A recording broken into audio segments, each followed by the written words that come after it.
बिस्मिल्लाहिर्रहमानिर्रहीम, अस्सलाम वालेकुम। बात करेंगे उस खबर की जिसने सबको हिला कर रख दिया है। कोई सोच नहीं सकता था कि इस्लामाबाद हाई कोर्ट का एक जज पूरी हुकूमत को, वज़ीर आज़म को, काबीना को, तमाम इनके इदारों को हिला कर रख देगा। इनको तलब किया जा रहा है और ऐसा हुक्म दिया जा रहा है कि जिस पर पूरी हुकूमत हिल गई है। शहर इक़्तिदार इस्लामाबाद में हलचल मची हुई है, अफरा तफरी है। इसीलिए फौरी तौर पर जैसे ये हुक्मनामा सामने आता है, जैसी प्रोसीडिंग सामने आती है, आज़म नज़ीर तारड़ वज़ीर कानून को सामने आना पड़ता है, प्रेस कॉन्फ्रेंस करनी पड़ती है और वहाँ पर साफ़ी भी उनसे ऐसे सवाल करते हैं कि वो भी लाजवाब होते हैं। हालात ये हैं कि इस वक्त हुकूमत को समझ नहीं आ रही कि अब करें तो करें क्या, क्योंकि हर तरफ ये खबर है। पाकिस्तान के तमाम चैनल्स को ये खबर चलानी पड़ रही है, हर एक को इसका तज़किरा, इसका जिक्र करना पड़ रहा है, इस पर अब बहस हो रही है क्योंकि ये प्रोसीडिंग्स हैं, ओपन कोर्ट में हैं, ये रिमार्क्स हैं।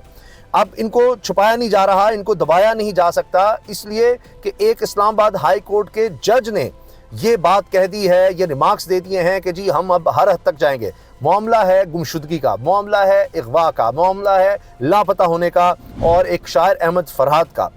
अब वो मामला इंतहाई तसादुम की तरफ चला गया है क्योंकि इसमें एजेंसियों का नाम लेकर और उनके अफसरान का नाम लेकर उनको बुलाने की बात की जा रही है। अब ये बिल्कुल एक तसादुम है और बड़ी ख़तरनाक सूरत हाल है। हुकूमत को भी नहीं समझ आ रही क्या किया जाए। अलबत्ता आज़म नज़ीर तारड़ साहब ने कहा है जी इस तरह नहीं होना चाहिए, वज़ीर आज़म को बुलाना या एजेंसीज़ को या फ़ौज को बुलाना ये एक जज का काम नहीं है। अब मैं आपके सामने पहले रख रहा हूँ कि प्रोसीडिंग्स क्या हों, क्योंकि आपको हर तरफ ये खबर मिलेगी।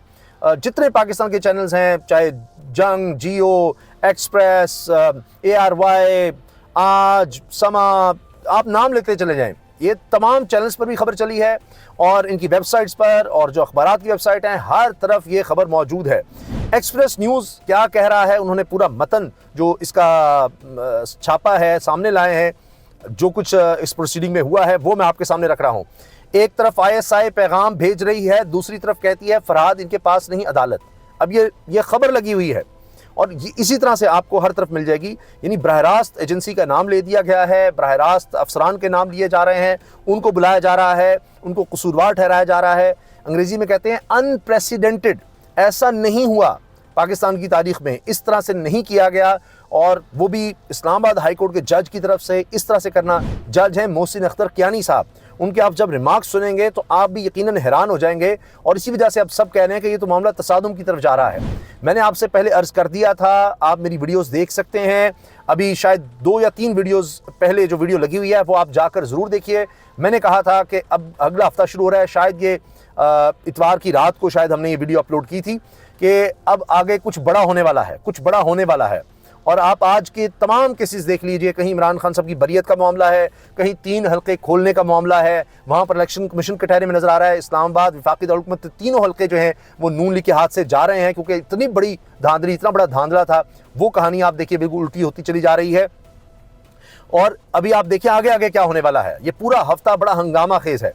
अब हुआ ये, शायर इस्लामाबाद से खबर है जी, शायर अहमद फरहाद लापता केस में अदालत को बताया गया कि ISI ने शायर की मौजूदगी से इनकार किया है, जिस पर अदालत बरहम हो गई और कहा कि एक तरफ मैसेजेस भेजे जा रहे हैं और दूसरी जानिब कह रहे हैं बंदा हमारे पास नहीं, एजेंसियां मुल्क चलाएंगी या कानून। सेक्टर कमांडर कोई चांद पर नहीं रहता, इसे अपनी औकात में रखें।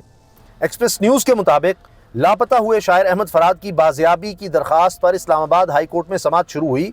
अहमद फरहाद की अहलिया की दरख्वास्त पर जस्टिस मोहसिन अख्तर कियानी ने समाअत की। अहमद फरहाद की अहलिया ने के वकील ईमान मजारी और हादी अली चट्ठा अदालत के सामने पेश हुए। समाजी रहनुमा आमिना मसूद जंजुआ और अहमद फरहाद की फैमिली कमरा अदालत में मौजूद रही। दरख्वास्त गुजार ने कहा कि 1 हफ्ते कबल अहमद फरहाद अपने घर के बाहर से लापता हुए, यानी इनकी अहलिया कह रही हैं। इस पर एडिशनल अटॉर्नी जनरल ने कहा कि कल सुबह तक वक्त मिल जाए तो रिपोर्ट जमा करा देंगे। वो कह रही है कल सुबह का मजीद वक्त दे दें। जस्टिस मोहसिन अख्तर कियानी के इस्तफसार पर वजारत दिफा का नुमाइंदा अदालत के सामने पेश हुआ और बताया कि ISI ने जवाब दिया है कि अहमद फरहाद इनके पास नहीं है। जस्टिस मोहसिन अख्तर कियानी ने कहा कि अब मामला ISI और MI के इख्तियार से बाहर निकल गया है। सेक्रेटरी दिफा कल पेश हो और रिपोर्ट दे। सेक्रेटरी दाखिला को भी कहें कि वो भी ज़ाती हैसियत में पेश हो। सेक्रेटरी दिफा भी, वजारत दिफा तो आज रिपोर्ट पेश करी है जी, ISI के पास नहीं है। सेक्रेटरी दिफा को बुला लिया है, सेक्रेटरी दाखिला को बुला लिया है। अभी आगे सुनिए, ज़रा आगे सुनिए, वज़ीर आज़म की बारी भी आ रही है। सेक्रेटरी दाखिला को भी कहें कि वो भी ज़ाती हैसियत में पेश हो। इनके थानों के रजिस्टर भरे हुए हैं, आज तक कितने बंदे रिकवर हुए। फिर वज़रा को तलब करेंगे और फिर वज़ीर आज़म को तलब करूँगा, वज़रा को तलब करेंगे, फिर वज़ीर आज़म को भी तलब करूँगा। अदालत ने कहा यह मामला इतना सादा और आसान नहीं है, मैं जब फैसला दूंगा तो मामला कहीं और निकल जाएगा। एक तरफ मैसेजेस भेज रहे हैं, दूसरी जानिब कह रहे हैं बंदा हमारे पास नहीं, एजेंसियां ये मुल्क चलाएंगी या कानून के मुताबिक ये मुल्क चलेगा। अब इस पर बताया गया था वकला की तरफ से कि अहमद फराद के ही फ़ोन से कॉल आई, मैसेज आया कि जी आप ये केस वापस ले लें और कहें कि अहमद फराद अपनी मर्ज़ी से गया हुआ है तो अहमद फराद को छोड़ दिया जाएगा, रिहा कर दिया जाएगा। उसका हवाला वो दे रहे हैं कि जी एक तरफ मैसेजेस कर रहे हैं, दूसरी तरफ कहते हैं बंदा हमारे पास नहीं। अदालत ने कहा कि सेक्टर कमांडर कोई चांद पर नहीं रहता, इन्हें अपनी औकात में रखें, इनके बगैर भी मुल्क चल सकता है। अब ये बातें आप देखिए यानी खबरों में आ रही हैं, ये मैं अपनी तरफ से नहीं कह रहा, ये मैंने आपसे अर्ज़ किया कि तमाम चैनल्स पर, तमाम इन चैनल्स की वेबसाइट पर, तमाम अखबारात पर, उनकी वेब पेज पर, हर तरफ आपको ये चीज़ें मिल जाएंगी क्योंकि ओपन कोर्ट में रिमार्क्स हुए हैं और बड़े सख्त रिमार्क्स हैं। सेक्टर कमांडर कौन है? ज़्यादा से ज़्यादा 18 ग्रेड का अफसर होगा, आपने इसे आसमान पर बिठाया हुआ है। अदालत ने तफ्तीशी अफसर को हिदायत दी कि सेक्टर कमांडर का बयान लेकर कल पेश करें। अदालत ने केस की समाअत कल तक मुलतवी करते हुए सेक्रेटरी दिफा और सेक्रेटरी दाखिला को तलब कर लिया। सेक्टर कमांडर ISI के बयान पर मबनी रिपोर्ट कल तक तलब कर ली। अब आप खुद सोचिए कि ये मामला किस तरफ जा रहा है, किस कदर ख़तरनाक होता जा रहा है। मैंने आपसे अर्ज़ किया ना कि ये तसादुम है, बहुत खौफनाक सूरत हाल है, बड़ी ख़तरनाक सूरत हाल है। ये अब इदारों के दरमियान ये टकराव बढ़ता चला जा रहा है। इसमें पहले हम देख रहे थे चाहे ख़त का मामला है, उसके बाद प्रेस कॉन्फ्रेंस का मामला है, तो एग्जेक्टिव यानी हुकूमत, उसके इदारे, एजेंसियाँ और अदालत आमने सामने नज़र आ रहे थे। अब तो जनाब तलबियाँ होने लग गई हैं, अब तो तसादुम है। और इस पर फौरी तौर पर आज़म नज़ीर तारड़ को सामने आना पड़ा, वज़ीर कानून को, और उन्होंने कहा जी अफवाज या काबीना के लोगों को बुलाना अदालत का मैंडेट नहीं। ये कहना कि काबीना इजलास यहाँ कराऊंगा काबीना को नीचा दिखाने जैसा है, आज़म नज़ीर तारड़ ने कहा। वफाकी वज़ीर कानून आज़म नज़ीर तारड़ ने कहा कि अफवाज पाकिस्तान के लोगों को या काबीना को बुलाएंगे, ये अदालत का मैंडेट नहीं। आईन पाकिस्तान वज़ीर आज़म और इनकी काबीना को तहफ़्फ़ुज़ फराहम करते हैं। ये कहना कि काबीना इजलास यहाँ कराऊंगा काबीना को नीचा दिखाने जैसा है। हुकूमत ने पुलिस इसीलिए रखी है कि लोगों के हुकूक का तहफ़्फ़ुज़ करे। इस्लामाबाद में प्रेस कॉन्फ्रेंस करते हुए वज़ीर कानून आज़म नज़ीर तारड़ ने कहा कि ईरानी सदर समेत दीगर की मौत बहुत पर अफसोस है।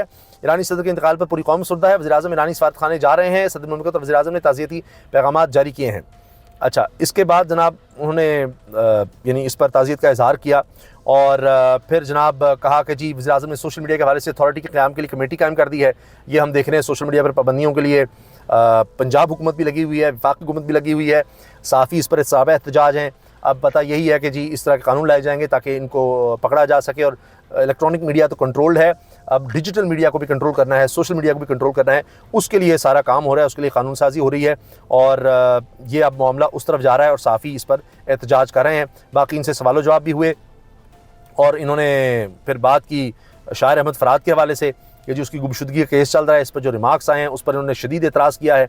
अब आप ये देखें कि ये अब काम शुरू हो गया है कि कहीं अदालत की तरफ से कोई प्रोसीडिंग होती है, चाहे सुप्रीम कोर्ट हो, चाहे अतर मनिल्ला साहब के रिमार्क्स हों, उस पर फैसल वाडा सामने आ जाते हैं, उस पर मुस्तफ़ा कमाल, दीगर हुकूमत में शामिल लोग सामने आ जाते हैं और फिर हमें आगे कोई प्रोसीडिंग नज़र आती है जिस तरह नोटिस हो जाता है।